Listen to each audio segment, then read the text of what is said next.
Hey, what is up, YouTube? Kolst here. We have some exciting big arena news to share because I'm pretty sure, I don't think I'm jumping the gun saying this, this is the biggest change arena has gotten at least since like the death of the bucket system or maybe even the start of the bucket system. You know, we're talking about updates that were made last decade, basically. This is the biggest update we've had in a very, very long time because what they talk about here is a new drafting structure in arena. So with that, we're going to get right into this. This is in the 28.0 patch notes, which were posted earlier today. And by the way, if you looked at it right when it went live, they added some notes later on. This was edited in. So you might not have actually seen this if you saw it immediately when they posted it. So with that, we're going to start talking about this right now. The first thing we have here is, of course, this is a standard arena rotation. That's the small part of this change, but it is a pretty significant rotation as well. So we're going to talk about this on November 7th, which is tomorrow, by the way, as of posting this video. With patch 28.0, all current arena rounds will end, and then new arena season will begin. Standard. All the sets will rotate, blah, blah, blah.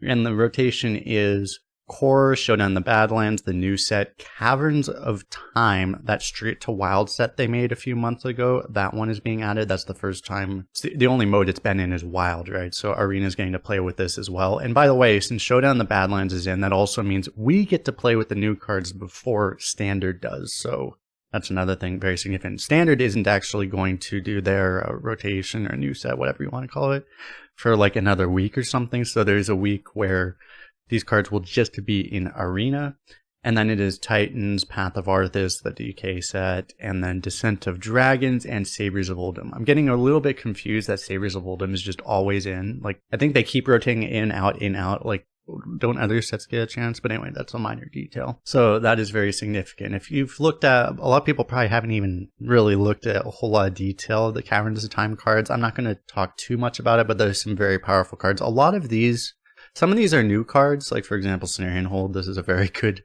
location for Druid. But a lot of these are older cards that have just been essentially power crept. They increased the power level to just meet more like, you know, quote unquote modern arena standards, or just modern Hearthstone standards, I should say. So not all of these cards are super strong. Some of them just got like an attack stat that doesn't really matter, but a lot of these are just a lot stronger than they used to be. So they're going to be big players in Arena for sure. And I'll just scroll through the rest of the class cards at least before we start talking about these. But in any case, that is it for the rotation. That's again the smallest piece of news here. The other one, the much bigger piece of news, is that for the upcoming arena season, we're excited to try a new drafting structure. Again, the last time they've messed with the drafting structure arena was buckets, and before that they did the synergy picks. This is kind of going to be similar to the synergy picks in no sense, actually, but we'll talk about this. So the first pick of each draft is now guaranteed to be a legendary card. Legendary cards won't appear at all in subsequent picks. We hope this will allow for the new no duplicate legendary cards, the Highlander cards, in Showdown the Badlands to feel like a viable strategy in Arena as well. Along with this change, we've removed all Titans from the Arena pool.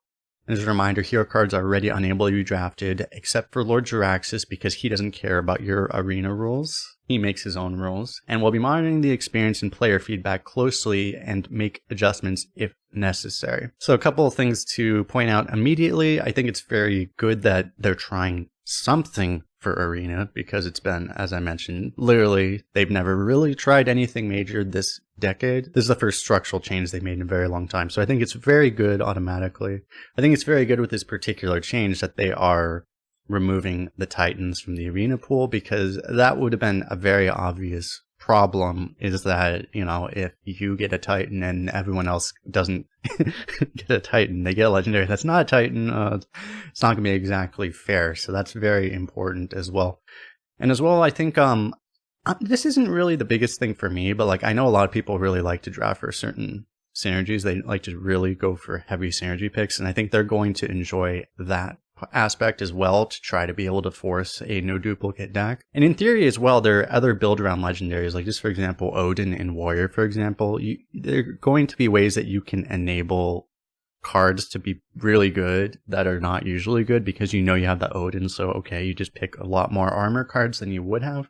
You know, that kind of thing I think will go over pretty well. The other positive of this as well I want to mention is that in theory, I just released very recently my video about, you know, botted accounts in Arena and barcode accounts as we call them. In theory, this can create less incentive because it's going to be, you're not going to be able to draft multiple legendary decks anymore. So you can't have like double Titan decks or something that people just are trying to retire for. In theory, that should help with that. Now, there are some downsides of this approach that I want to mention as well. Well, first of all, talking about the barcode thing, since I just mentioned it, there are still a lot of non-legendaries that are still very much high rolls that are still going to enable that. And as well, by the way, like their legendaries are not balanced. Many are a lot better than others.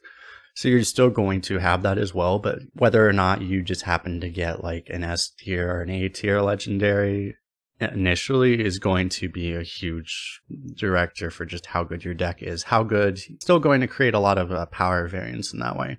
But as well, these non-legendaries, you know, just for example, like Forge of Wills, Trial by Fire, Keeper Strength, Pack the House, these kinds of things. There's a lot of mage cards on that list as well, and other Death Knight cards. People are still going to be able to just try to draft as many of those as possible. I don't know how well, it might make it better than it has been, but I'm not convinced it's really going to be a huge improvement for that barcoding problem, but we're going to have to see with that. One negative I want to mention as well, also just low rolling, when you get one legendary and low rolling that one legendary, that's going to feel really bad to people. And as well, like just people did like multiple legendary decks, and not having those anymore is also going to feel bad for a lot of people, I think.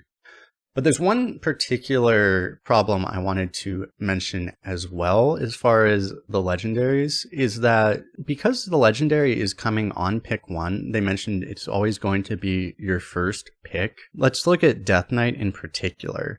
Death Knight does not have a lot of legendary cards. Actually, one thing to note here is that a couple of these sets don't even have Death Knight cards. Also, Caverns in Time actually also as well does not have Death Knight cards. So half of these sets don't have Death Knight cards. Here is Path of Arthas. They only have 3 here. In Titans, they only have 2. Every other set, they only have 2. And they mentioned as well that Titans are not draftable. So that means that there are not a lot of legendary options for Death Knight.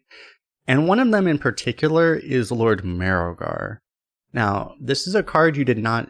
a lot of people might have actually thought it wasn't in Arena because of how uncommon it was relative to other legendaries. If you don't play a lot, you really won't see it. But the reason you never saw it is because this was a triple rune card. You never saw it very much in draft because you often had an Unholy or you often had a Frost or a Blood Rune, which made it impossible to draft Lord Merogar. Lord Merogar being arguably the strongest card in the entire game. There are probably a couple Titans that were better, but like this is like the strongest card in Arena, or very close to it, period. And that's in spite of the fact that it makes your deck worse by forcing you to be triple Unholy, which isn't really ideal. It's just that strong of a card. It doesn't really matter.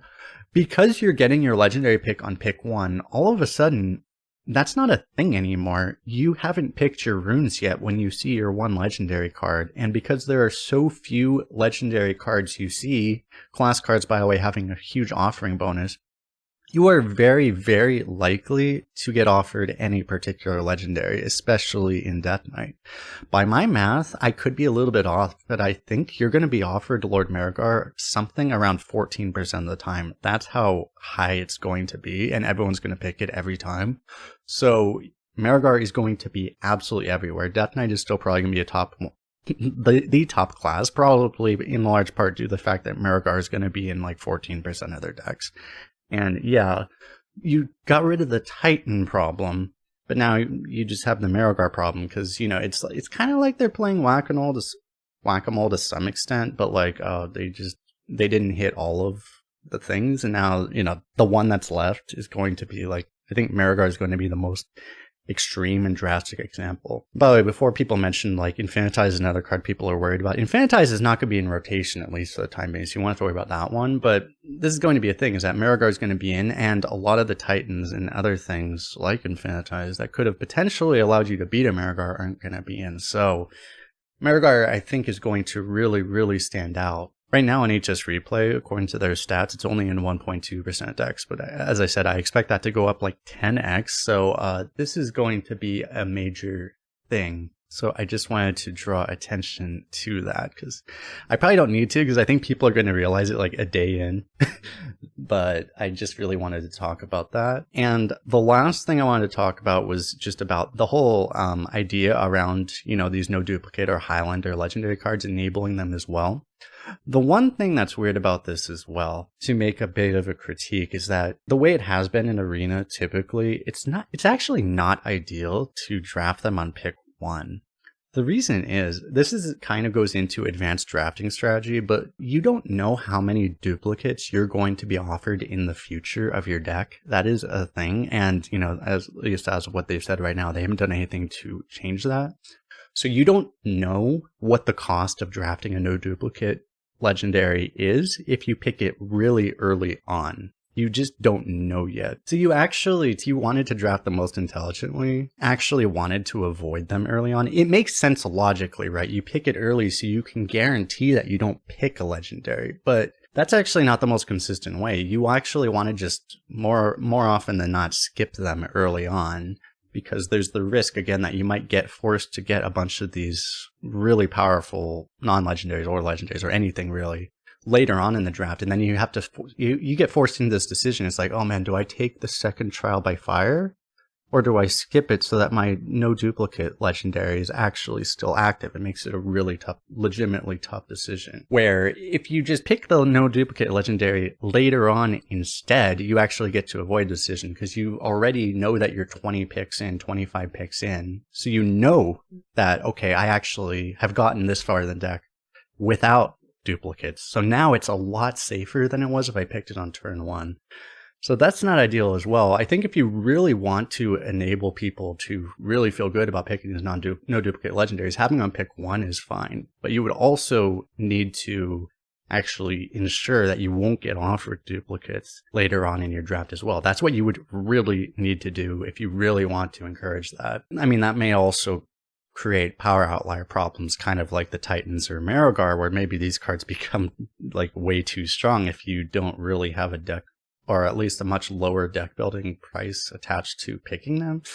But, you know, that's just my commentary on that. So, because I think potentially maybe they didn't think that through all the way in that aspect. I mean, obviously this is a first attempt and they're trying something. I think it's really good they're trying something, but I just wanted to point out my thoughts around that as well.